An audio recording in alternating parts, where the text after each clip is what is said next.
Hello friends, I am Harish Demla from accurate fortune astrology.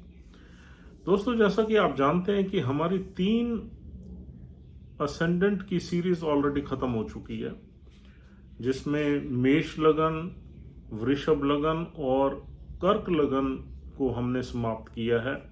और आज से हम मिथुन लगन पे अपनी सीरीज को बनाना शुरू कर रहे हैं। इसमें 108 वीडियोस बनेगी और इसमें हर प्लैनेट की प्लेसमेंट हर भाव में हम आपको बताएंगे। और ये बहुत ही इंटरेस्टिंग सीरीज होने वाली है। और इसमें जो भी जेमिनी असेंडेंट के लोग हैं उनके लिए बहुत ही ये यूजफुल सीरीज रहेगी। तो विलंब न करते हुए आगे बढ़ते हैं और देखते हैं कि मिथुन असेंडेंट की सीरीज में अगर सूर्य देव पहले ही भाव में बैठ जाएं तो हमें किस तरह के फल देंगे। इससे पहले कि हम सीधा सूर्य की प्लेसमेंट पे जंप करें, मिथुन असेंडेंट के बारे में थोड़ा सा जानकारी होना भी बहुत जरूरी है। देखिए दोस्तों, मिथुन लगन 3 नंबर का लगन है और इस लगन की कुछ विशेषताएं हैं और वो विशेषताएं आपको पता होनी चाहिए। इस लगन के लोग ज्यादातर कम्युनिकेशन में बड़े फास्ट होते हैं, बातचीत करने में बहुत तेज होते हैं। इनकी जो स्पीड होती है कम्युनिकेशन की वो दूसरे लोगों की अपेक्षा तेज होती है। इनके दिमाग भी इनका तेज चलता है। इनके दिमाग में जो विचार आते हैं वो भी तेजी से आते हैं और कम्युनिकेशन में इन लोगों को हराना मुश्किल हो जाता है अगर इनका चार्ट अच्छा हो तो। यानी कि बुध देव की प्लेसमेंट अच्छी होनी चाहिए, मंगल और सूर्य की भी अच्छी होनी चाहिए, तो कम्युनिकेशन और निखर के आएगी। और ये लोग थोड़े रोमांटिक नेचर के होते हैं, टॉकेटिव होते हैं, बातें बहुत करते हैं और बातों को घुमाने में निपुण होते हैं, चालाक होते हैं, चतुर होते हैं।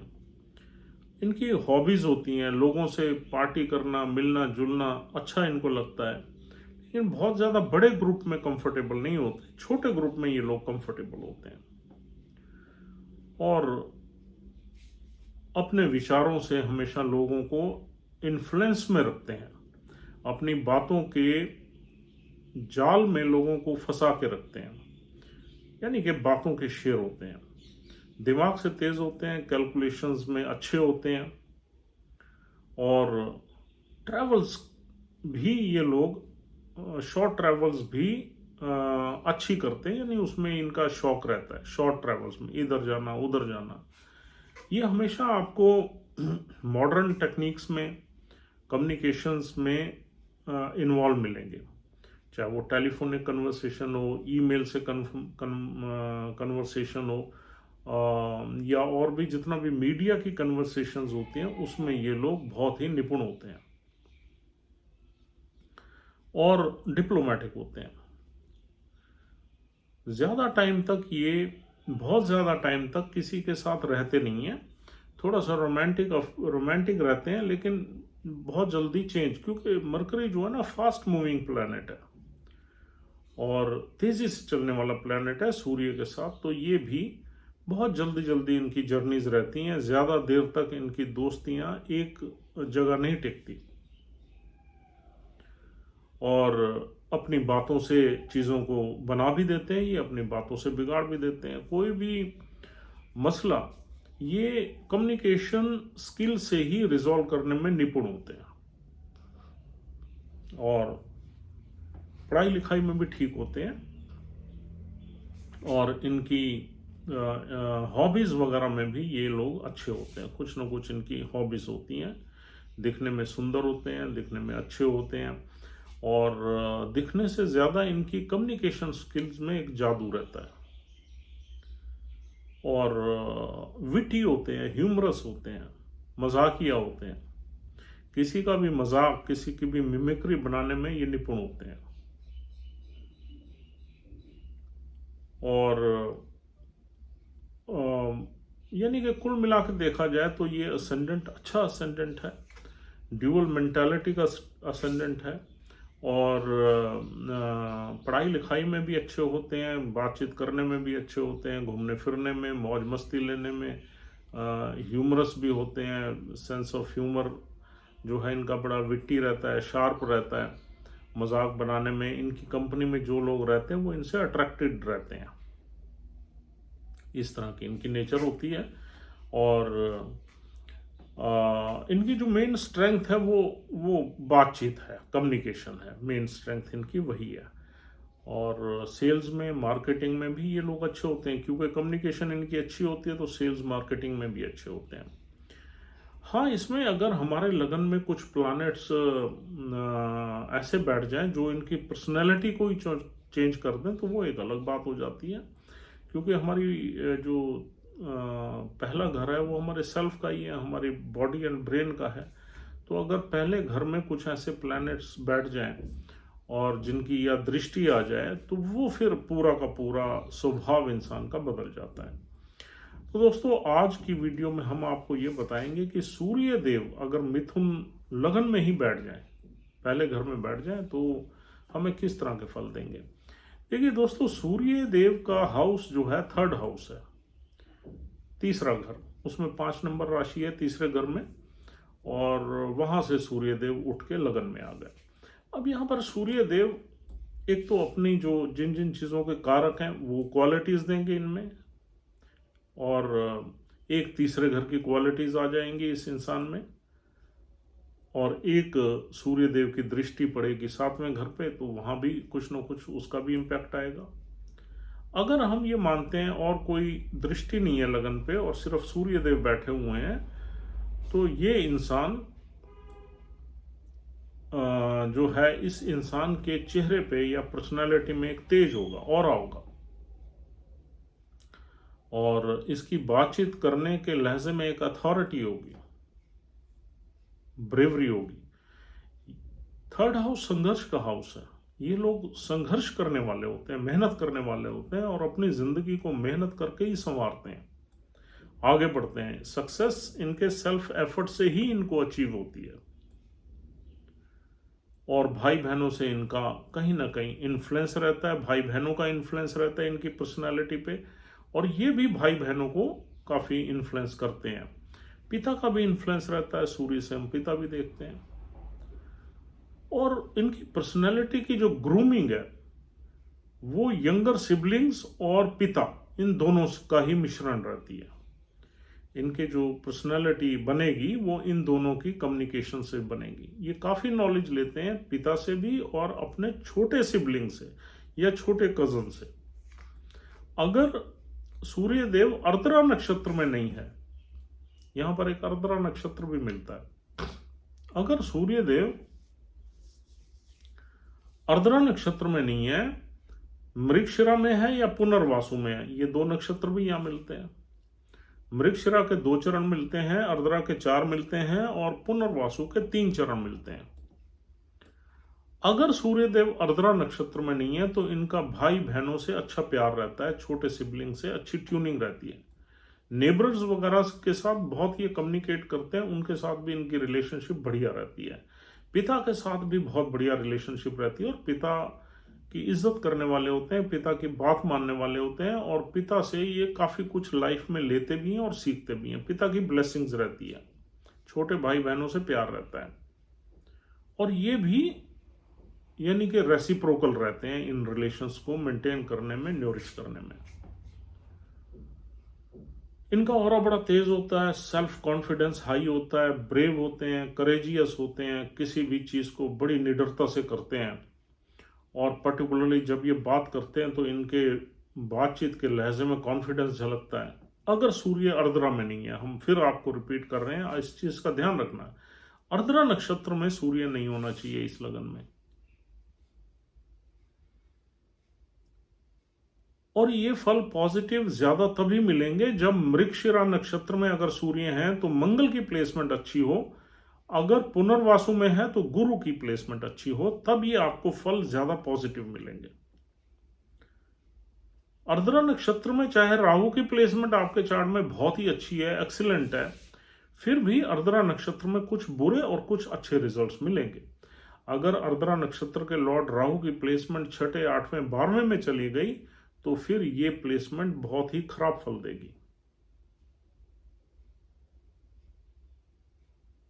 खराब किस तरह के फल देगी वो हम बाद में बात करेंगे। फिलहाल हम ये देखते हैं कि ये सूर्यदेव या तो मृगशिरा में या पुनर्वासु में है और इनके लॉर्ड अच्छे प्लेस्ड हैं आपके चार्ट में। कम्युनिकेशन में ये लोग बहुत ही एक्सपर्ट होंगे, निपुण होंगे। कम्युनिकेशन के फील्ड में अगर ये चले जाते हैं तो वहां ये शाइन करेंगे। सोशल रिस्पेक्ट इनकी अच्छी रहेगी, सोशल इमेज अच्छी रहेगी। पैसा वैसा कमाने में बहुत अच्छे होंगे, करेजियस होंगे, हिम्मत से काम लेंगे और किसी भी स्थिति में ये विचलित नहीं होंगे। अगर इनको कोई ऐसा काम मिल जाए जो हाथों से करने वाला हो तो ये उसमें अच्छे निपुण माने जाते हैं। आर्द्रा नक्षत्र में अगर सूर्यदेव हो तो ये टेक्निकल या हाई टेक फील्ड में जा सकते हैं, लेकिन ये डिपेंड करेगा कि सूर्यदेव कहाँ, राहुदेव कहाँ बैठे हुए हैं, क्या वो इनको सक्सेस दिलाएंगे या नहीं दिलाएंगे। लेकिन सूर्य का मंगल और गुरु के नक्षत्र में बैठना अच्छा ही माना जाएगा। तीसरे घर से हम एडवर्टाइजमेंट देखते हैं, मार्केटिंग देखते हैं, सेल्स देखते हैं, तो ये लोग इन चीज़ों में भी बहुत निपुण होते हैं। मार्केटिंग में बहुत अच्छे होते हैं, सेल्स में बहुत अच्छे होते हैं, कम्युनिकेशन में बहुत अच्छे होते हैं। इनकी जिंदगी कम्युनिकेशन के दम पे ही चलती है। वो इनका एक गहना, कम्युनिकेशन स्किल्स जो है वो एक गहना होता है इनकी लाइफ में, और ये अपनी लाइफ में मेजर अर्निंग्स उसी के फील्ड से ही लेते हैं, चाहे वो मार्केटिंग हो, चाहे वो सेल्स हो, चाहे वो कम्युनिकेशन कंप्यूटर से हो, उसी से ही लेते हैं। ब्रेन से ये बड़े शार्प होते हैं और इनकी जो आत्मा का कारक है यानी कि सूर्य है वो बुध की राशि में है, तो बोलने में बहुत ही साहसी भी होते हैं और इनको मजा भी आता है। अगर सूर्य आर्द्रा नक्षत्र में हो जाए तो ये हेल्थ में प्रॉब्लम दे देता है, कुछ ना कुछ हमारी हेल्थ में, हेड में कुछ ना कुछ दिक्कत रहती है और हमारी लाइफ में इनस्टेबिलिटी काफ़ी रहती है। हम जिस भी प्रोफेशन में जाते हैं उसमें ज़्यादा टिकाव नहीं रहता और उतार चढ़ाव चलते रहते हैं। डिस्ट्रक्शन एंड रीबिल्डिंग, यानी कि हम जिन चीज़ों को करते हैं वो डिस्ट्रॉय हो जाती हैं, फिर वो दोबारा बन जाती हैं, फिर डिस्ट्रॉय हो जाती हैं, दोबारा बन जाती हैं। इसलिए एक सीसा का गेम चलता रहता है, जो अप डाउन वाली गेम है वैसे खेल चलता रहता है लाइफ का। आर्द्रा नक्षत्र में, पुनर्वासु और मृगशिरा नक्षत्र में सूर्यदेव के अच्छे फल मिलते हैं। और दोस्तों, सूर्य हमें अपने कारका से भी, यानी कि जो जिन जिन चीज़ों का सूर्य कारक है उनसे भी हमें ब्लेस करता है। यानी कि हमारी बॉडी में एनर्जी लेवल अच्छा रहेगा, हीट अच्छी रहेगी, स्ट्रेंथ अच्छी रहेगी, हमारी बोन्स में मजबूती अच्छी रहेगी, अगर आर्द्रा नक्षत्र में सूर्यदेव नहीं है तो। ये जरूर ध्यान रखना है आपने। और हमारी हड्डियां मजबूत होंगी, हमारी इम्यूनिटी भी अच्छी होगी, हमारे अंदर वाइट सेल्स की मात्रा सफिशिएंट होगी जो रोगों से लड़ने की क्षमता पूरी रखती होगी, और हम पराक्रमी होंगे, हिम्मत ना हारने वाले होंगे। ऐसे बहुत कम चांसेस होंगे कि हम डिप्रेसिव रहें या डिप्रेशन में आए जब तक हमारा मूड बहुत खराब नहीं है, या फिर सूर्य पे केतु का प्रभाव है, केतु की दृष्टि है, केतु साथ बैठा हुआ है, या शनि की दृष्टि है, शनि साथ बैठा हुआ है, या राहु साथ बैठा हुआ है। अगर ये प्लैनेट सूर्य को घेर लें, अगर सपोज सूर्य आर्द्रा नक्षत्र में और राहु की दृष्टि भी सूर्य पे है, तो ये जो प्लेसमेंट है ये खराब फल देगी, हर तरीके से ये खराब हो जाएगी, क्योंकि Rahu is a bitter enemy of sun और आर्द्रा नक्षत्र भी खराब है। और फिर राहु की दृष्टि भी अगर सूर्य पे आ जाए तो Rahu will control the sun and Rahu will harass the sun. अगर राहु के नक्षत्र में नहीं है सूर्य तो यहाँ पर हमें प्रोफेशनल लाइफ में भी सक्सेस मिलेगी, कैरियर अच्छा ग्रो करेगा, हम वाइज होंगे, इनिशिएटिव ओरिएंटेड होंगे, हम मंगल के नक्षत्र में ज़्यादा इनिशिएटिव ओरिएंटेड होंगे, एक्टिव होंगे, एक्शन लेने में बहुत फास्ट होंगे, और गुरु के नक्षत्र में हम वाइज होंगे, हम हमेशा एडवाइज्ड रहेंगे किसी भी फोर्स से, किसी भी डिवाइन फोर्स से हम हमेशा एडवाइज्ड रहेंगे कि हमें क्या करना है लाइफ में। एक ऑप्टिमिज्म रहेगा, क्लैरिटी रहेगी। और मंगल के नक्षत्र में सूर्य है तो हम एक्शन ओरिएंटेड रहेंगे, टास्क ओरिएंटेड रहेंगे, एम्बिशियस रहेंगे। और यहाँ बैठे हुए सूर्य की दृष्टि पड़ेगी 7वें घर पे। 7वें घर में गुरु की राशि पड़ी हुई है, 9 नंबर साइन, तो 7वें घर के रिजल्ट्स भी अच्छे मिलेंगे। हमें पत्नी काफी अच्छी मिल सकती है, हमारी केयर करने वाली मिल सकती है, और क्योंकि वहाँ गुरु की राशि पड़ी हुई है, और हम अपनी पत्नी का भी ध्यान रखेंगे। हम स्वाभिमानी होंगे, यानी कि अपने स्वाभिमान को बचा के हम रखेंगे। हमारे बॉसेस से भी हमारी बनेगी, हमारे पिता से भी हमारी बनेगी, हमारे यंगर सिबलिंग से भी हमारी बनेगी, नेबर से भी अच्छे रिलेशंस रहेंगे। अर्ली चाइल्डहुड हमारा अच्छा रहेगा, अर्ली एजुकेशन भी बहुत अच्छी रहेगी। प्राइमरी एजुकेशन यानी कि जो 8th स्टैंडर्ड से पहले की एजुकेशन है बहुत अच्छी रहेगी, उसमें अच्छे रिजल्ट्स मिलेंगे। बस इसमें शर्त यह है कि जिस भी नक्षत्र में सूर्यदेव बैठे हुए हैं उस नक्षत्र का लॉर्ड वेल प्लेस्ड होना चाहिए, और बुध देव जिसका ये लगन है वो भी अच्छे प्लेस्ड होने चाहिए। अब देखिए यहां पर सूर्य सिर्फ एक ही घर को होल्ड करता है, 3rd हाउस, तो 3rd हाउस की सारी क्वालिटीज यहां आ जाएंगी, और सूर्य जिन जिन चीजों का कारक है वो भी क्वालिटीज इस इंसान में आ जाएंगी। अगर सूर्यदेव राहु के नक्षत्र में है तो यहाँ हरासमेंट रहेगी, मेहनत रहेगी, स्ट्रगल रहेगा, उतार चढ़ाव रहेगा, अप डाउन रहेंगे, और राहु विल हैरास सन, और सेटलमेंट में भी, कैरियर सेटलमेंट में भी देरी रहेगी। आदमी 35 साल के बाद ही यहाँ पर सेटल होगा। राहु की दृष्टि होगी तो लगातार लाइफ में स्ट्रगल रहेगा, और राहु यहाँ पर सूर्य को शाइन नहीं करने देगा और सूर्य को हमेशा डैमेज करेगा। और अगर सूर्यदेव मंगल जैसे नक्षत्र, मंगल के नक्षत्र में है, मृगशिरा में है, या गुरु के नक्षत्र में है, और गुरुदेव सपोज यहाँ पर 4थे घर में आ गए, या मंगल देव 4थे घर में आ गए, या किसी ऑस्पिशियस हाउस में आ गए, तो बहुत ब्लेसिंग्स रहेंगी। आदमी एजुकेटेड भी रहेगा, प्रॉपर्टी से ब्लेस्ड भी रहेगा, वाइज भी रहेगा, डिसीजंस अच्छे होंगे, ऑप्टिमिज्म होगा, राइज करने की अपॉर्चुनिटीज ज़्यादा रहेंगी, और बिजनेस माइंडेड होगा, और खुद सेल्फ स्टाइल्ड किंग होगा, राजा होगा। उसमें वो सेल्फ एस्टीम हाई होगी, और उसका हाई होगा, बातचीत करने में कॉन्फिडेंट होगा, और कहीं ना कहीं सूर्य के बहुत अच्छे फल मिलेंगे। मेहनती होगा इंसान, हार्ड वर्किंग होगा। तो दोस्तों this is all for the day. उम्मीद करता हूँ ये प्लेसमेंट आपको अच्छे से समझ में आ गई है। यहाँ पर 3 नक्षत्रों में जो अर्द्रा नक्षत्र है वो सबसे इंफीरियर है, लेकिन हम ये नहीं कह सकते कि अर्द्रा नक्षत्र में हमेशा ही गलत फल मिलते हैं। अर्द्रा नक्षत्र टेक्नोलॉजी का नक्षत्र है, रिसर्च का नक्षत्र है, और इसमें इंसान को अच्छे रिजल्ट्स भी मिल सकते हैं, बशर्ते राहु की प्लेसमेंट बहुत अच्छी होनी चाहिए चार्ट में।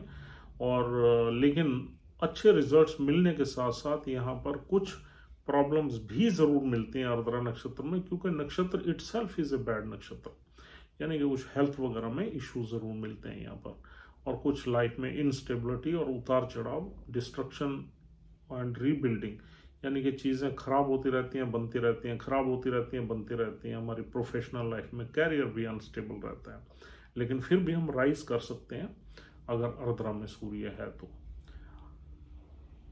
This is all for the day. उम्मीद करता हूँ this is useful conversation for you. Ascendant हमारा मिथुन है, इस पे हमने काम शुरू कर दिया है, और आप इसे अगर लाइक कर रहे हैं या आपको अच्छी लग रही हैं वीडियोस, तो आप हमारा चैनल ज़रूर सब्सक्राइब करिए। Otherwise will come again tomorrow for its next placement. Till then, good bye, take care of yourself and your parents. Will see you soon. Bye bye.